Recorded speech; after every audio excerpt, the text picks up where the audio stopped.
हमारे देश में एक वर्ग ऐसा भी है जिसको कोई फर्क नहीं पड़ता कि इस देश के सैनिकों के साथ क्या हो रहा है। इस देश के सैनिकों के साथ, इस देश के सिविलियन के साथ पाकिस्तान क्या कर रहा है। पिछले 75 साल से पाकिस्तान हमको परेशान कर रहा है। लेकिन इस देश के कुछ लोग ऐसे भी हैं जो पाकिस्तान को आज ही बहुत ही शांतिप्रिय देश मानते हैं। दोस्तों, दरअसल फवाद खान और महिरा खान की पिक्चर आई थी 2-3 साल पहले, पाकिस्तान में रिलीज हुई थी, जिसका नाम था द लेजेंड ऑफ मोला जट। इस पिक्चर ने पाकिस्तान में बड़ा अच्छा कारोबार किया था और ओवरसीज भी इस मूवी ने अच्छा खासा कलेक्शन किया था। इस मूवी ने 100 करोड़ रुपये से ऊपर का कारोबार कर लिया था।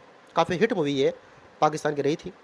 दोस्तों, अब इस मूवी को भारत देश में रिलीज किया जा रहा है, द लेजेंड ऑफ मोला जट को। काफ़ी साल से पाकिस्तानी जो एक्टर्स हैं उनको भारत वाले अपनी पिक्चर में नहीं ले रहे हैं, क्योंकि कुछ साल पहले सब बखेड़ा खड़ा हो गया था। जब पुलवामा अटैक हुआ था, उरी अटैक हुआ था, तो यहाँ का गुस्सा चरम सीमा पर पहुँच गया था कि हम किसी पाकिस्तानी एक्टर को यहाँ पर काम करने नहीं देंगे। तब से ही लगातार पाकिस्तानी एक्टर का यहाँ पर बॉयकॉट किया जा रहा है और पाकिस्तानी पिक्चर भी यहाँ पर रिलीज नहीं हो रही है। लेकिन अब कुछ लोग ऐसे हैं मुंबई में जो बैठे हैं, जिनको कोई फर्क नहीं पड़ता कि भारत देश के सिविलियन के साथ, भारत देश के सैनिकों के साथ क्या हुआ, पाकिस्तान कितनी साजिश हम लोगों के साथ रच रहा है, कितना बुरा इसने 75 साल से हमारा किया है।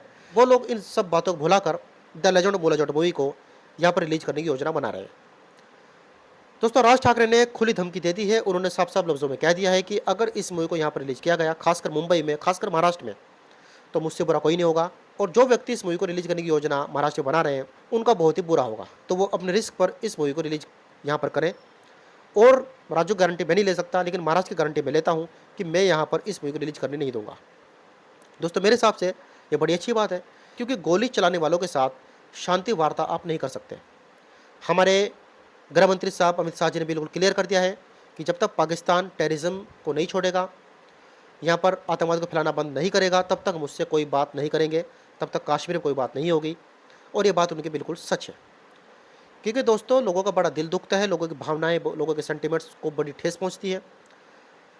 जब पाकिस्तान हमारा बुरा करता है, यहाँ के सिविलियंस को मारता है, यहाँ के सैनिकों को मारता है और हमारे देश में अराजकता फैलाता है, यहाँ पर टेररिज्म को फैलाता है, तो दोस्तों बिल्कुल क्लियर बात है कि अराजकता फैलाने वालों के साथ आप बात नहीं कर सकते। उनके कलाकारों के साथ, उनके पिक्चर को आप यहाँ पर रिलीज नहीं कर सकते, क्योंकि कलाकार जो है, एक्टर्स जो है, वो पाकिस्तान के हैं। भले उनकी कोई गलती नहीं है, लेकिन उनके देश की गलती है, उनके देश के बड़े बड़े रसूखदारों की गलती है, उनकी सरकार की गलती है, उनकी आर्मी की गलती है। तो मेरे हिसाब से राज ठाकरे बड़ा अच्छा कर रहे हैं, क्योंकि देखिए, लोगों के सेंटिमेंट्स जुड़े होते हैं। और द लेजेंड ऑफ मोला जट मूवी को यहाँ पर रिलीज करके कोई बहुत बड़ा तुर्रम खां, कोई बहुत बड़ा तीस मार का काम नहीं होने वाला है। हमारे यहाँ एक से एक बेहतरीन पिक्चर बन रही है, साउथ में, बॉलीवुड में, तेलुगु में, कन्नड़ में, तमिल में, मलयालम में। तो फिर ज़रूरत क्या है किसी पाकिस्तान की पिक्चर को यहाँ पर रिलीज करने की। अब कुछ लोग बोलेंगे कि भाई कला अपनी जगह है, कलाकार अपनी जगह है। आपकी बात बिल्कुल सच है। उन कलाकार का, उन कला का उस टेररिज्म को योगदान नहीं है। लेकिन दोस्तों, ऐसा पॉसिबल नहीं हो सकता किसी भी सूरत में कि आपका पड़ोसी आपको परेशान करे और आप उसके बच्चों के साथ बात करें, आप उसके 90 साल के बुजुर्ग के साथ बात करें, आप उसके बच्चे के साथ या उसके बुजुर्ग के साथ आप ढंग से पेश आएँ। ऐसा नहीं हो सकता। अगर नफ़रत वो हमारे साथ दिखा रहा है, हमको परेशान कर रहा है, इतना समझाने के बावजूद भी हमें वो किसी तरह से परेशान करना चाह रहा है, तो उसके बच्चों के साथ भी या हमारे बच्चों के साथ उनकी बातें नहीं हो सकती। भले उनके बच्चों को कोई गलती नहीं है, छोटे बच्चों को कोई गलती नहीं है, हमारे बच्चों को कोई गलती नहीं है, हमारे कोई गलती नहीं है, लेकिन उनके माँ-बाप की तो गलती है ना, उसके बाप की तो गलती है ना, उसके बड़े भाइयों की तो गलती है ना। तो फिर जब बड़े भाइयों की गलती है, माँ-बाप की गलती है, तो फिर उसके बच्चों के साथ हम कैसे शांति बात कर सकते हैं? कैसे उस बच्चों को हम प्यार कर सकते हैं? अगर नफ़रत होगी तो फिर पूरे घर के साथ ही होगी।